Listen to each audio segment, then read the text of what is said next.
Hola amigos, y bienvenidos a Invictus. En el video de hoy recorreremos en términos generales algunas diferencias entre psicología y psicoanálisis, y a su turno haremos un correlato con la ética y la posición clínica de cada una de estas prácticas. Para comenzar, podemos situar ambos términos como referentes a un mismo objeto de estudio y abordaje, que es la psique. Este término, con un origen etimológico griego, tiene múltiples acepciones que van desde el alma hasta lo mental y lo racional. Buscaremos entonces mostrar que la propuesta clínica de la psicología se diferencia de la propuesta del psicoanálisis a partir de un elemento central. Para la psicología, el individuo y la individualidad son el agente y el mecanismo sobre los cuales recaen las premisas terapéuticas. Si hablamos entonces de individuo, estamos en el terreno de la psicología, ya que, como bien lo dice el término, el abordaje y la unidad de estudio recae sobre un objeto cerrado y totalizado bajo esa noción. Digamos que si un psicoterapeuta le habla a su paciente o cliente en términos de comprensión racional, planes de acción y dominio de su síntoma o de su problemática, estamos en el terreno de la psicología y la psicoterapia, y no del psicoanálisis. Para esta perspectiva, que bien puede utilizar la noción de inconsciente en su marco teórico, la psicoterapia se ocupará de hacer consciente lo inconsciente, o en los términos de la psicología, cognitivo-conductual, de descubrir las creencias subyacentes que sostienen una conducta automática o sintomática. Esta hermenéutica, o sea, esta interpretación de la subjetividad humana moderna, no es neutral, y recubre toda una dimensión política y una toma de partido. El individuo moderno se define por unos límites que no solamente le aíslan, sino que además buscan protegerlo de los daños del medio social en orden de llevar adelante sus anhelos individuales.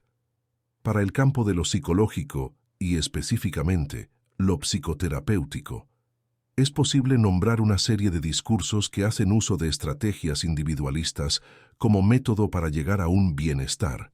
Aquí entonces se abre otro hilo, que tiene que ver con que en el terreno de la psicología, por lo general el psicoterapeuta, tiene una idea de lo que es el bien del paciente. O para ponerlo en otros términos, hay un ideal de sanidad o bien de vida. Y es bajo ese precepto que la psicoterapia se ordena, con el consecuente y obvio problema de, al tener una idea de un ideal de salud, tener también una idea de normalidad. Para ilustrar esta posición ética de la psicología y las psicoterapias, y haciendo una generalización al mencionarlas, en orden de oponerlas al psicoanálisis, vayamos a una cita del libro La salvación del alma moderna, de la socióloga Eva Illouz.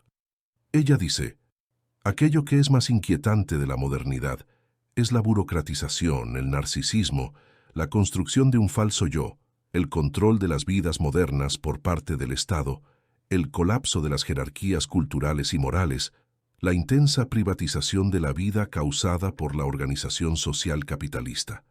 Dentro de esta variedad de temas, nos interesan ahora los relativos al individualismo, pues consideramos que existe en ellos una íntima relación con la perspectiva hermenéutica de la subjetividad que subyace en la psicología. Dice también que la psicología expresa un individualismo atomizado que crea, o al menos fomenta, las mismas enfermedades que asegura curar. Pero ¿esto por qué sería así? La psicología no está aquí para ayudarnos y curarnos de aquello más íntimo que nos aqueja. Para esta autora sucede que el discurso psicoterapéutico pone nuestras necesidades y preferencias por encima de nuestros compromisos con los otros. Se trata de un retiro del yo sobre sí mismo, y ese ensimismamiento no es un simple egoísmo, sino que implica toda una posición ética a la hora de plantear al sujeto mismo. A través de la terapia, entonces, el yo es imperceptiblemente puesto a trabajar para un sistema de poder y dentro de él. Saquemos entonces algunas conclusiones hasta aquí. Lo que sucede con la psicología, y no se trata de una crítica moral, sino de marcar en dónde encuentra el sujeto al que apunta y con el que trabaja, es que por la forma misma de entender a la subjetividad, en términos psicoanalíticos, podríamos decir que lo que hace es siempre engordar al yo del sujeto. En tanto sostiene un ideal de curación, un ideal de salud y un ideal de individuo, corre el riesgo de la normalización del sujeto. Es decir, termina como disciplina, presa de los valores culturales de la sociedad en que nació como tal. Esto es muy bien descrito por Foucault. En tanto, la psicología es un desprendimiento de la medicina y nace como una disciplina al servicio del control social. Primero como higienismo mental y luego con lo que para Foucault es todo un disfraz de humanismo que lo único que hace es refinar sus técnicas de poder y camuflarlas cada vez más.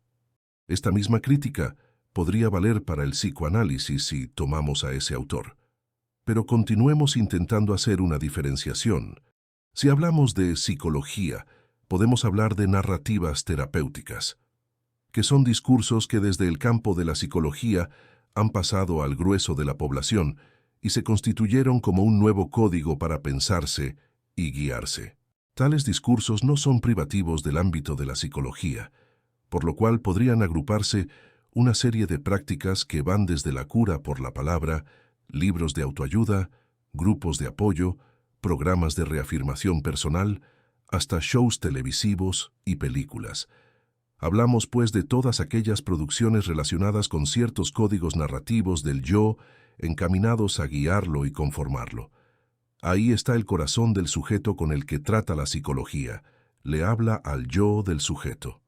Lo educa y busca que domine su pulsión o la sublime, siempre con la ayuda del yo. Al canalizar las pasiones siempre sobre el yo, promovido así al rango de ombligo del mundo, las psicoterapias, por más que estén compuestas de corporeidad y de filosofía oriental, generan una figura inédita de Narciso. Esta, por supuesto, es la crítica psicoanalítica. ¿Pero por qué es, por supuesto, la crítica psicoanalítica?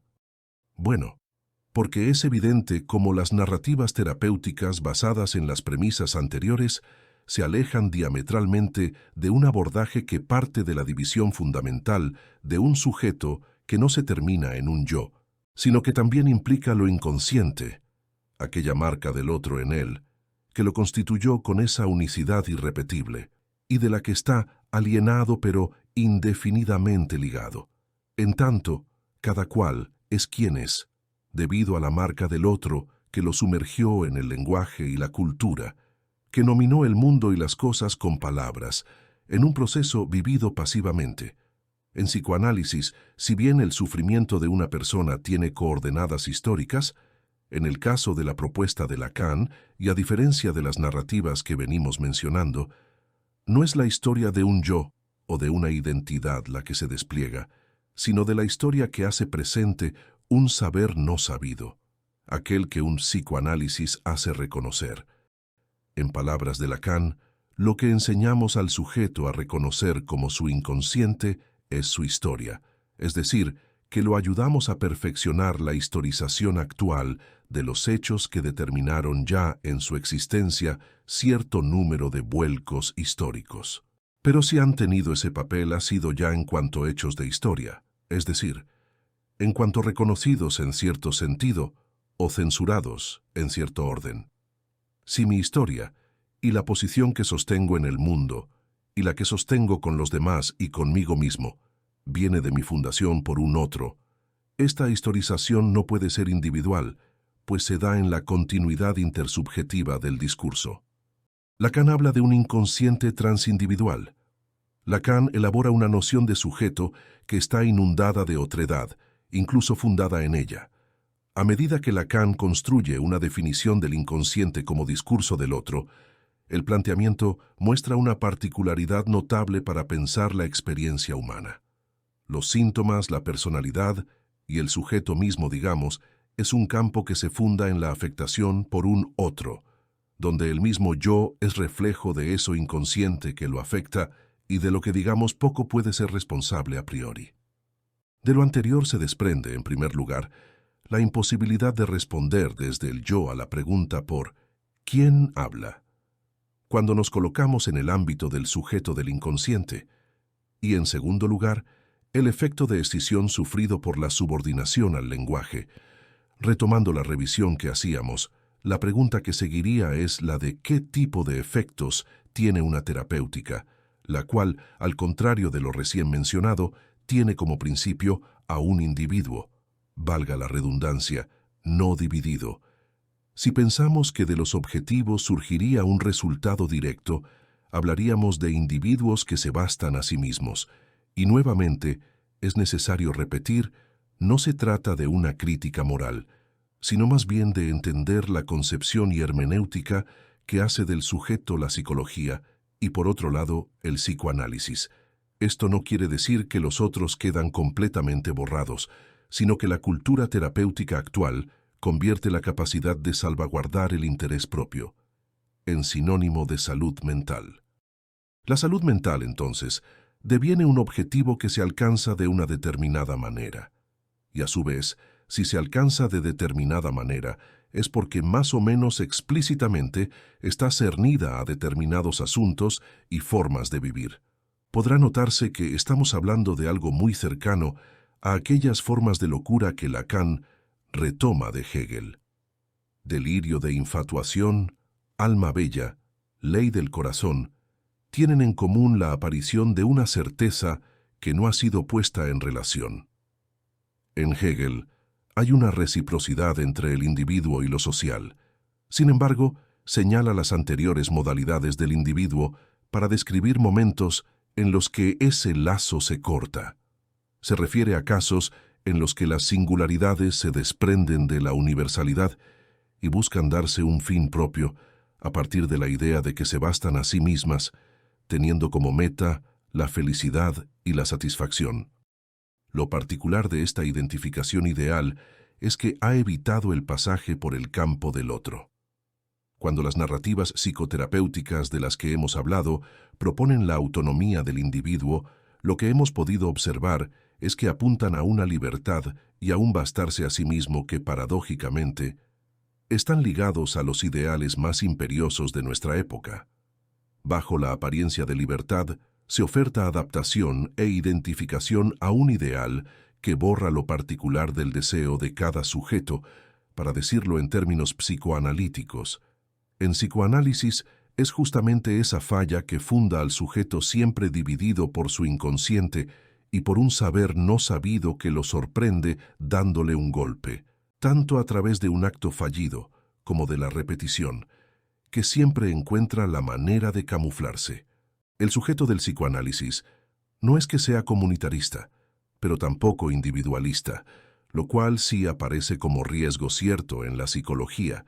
Si el psicoanálisis es psicoanálisis, no trabaja con un ideal en el horizonte, sino más bien como un mecánico que arregla un problema. Del resto no debería saber nada. Por eso puede plantearse que hermenéuticamente, la concepción psicoanalítica trata de develar el deseo inconsciente de un sujeto, ese sujeto que habla a través del yo y que está sujetado por coordenadas que vienen de ese otro simbólico y fundacional que lo forjó. El tema aquí tratado es de un interés fundamentalmente ético y clínico, y consiste en estar advertidos de las posturas y el sujeto que proponen las psicoterapias por un lado y el psicoanálisis por otro, entendiendo que se trata de una oposición tajante, si bien no siempre aquello que se dice a sí mismo psicoanálisis lo sea, en la medida en que no renuncia a sostener un ideal como meta de su intervención en la vida de alguien. Gracias, amigos de Invictus, por acompañarnos hasta aquí en el video de hoy, y te esperamos en el próximo. No olvides suscribirte y darle like al video si te ha gustado. Hasta la próxima.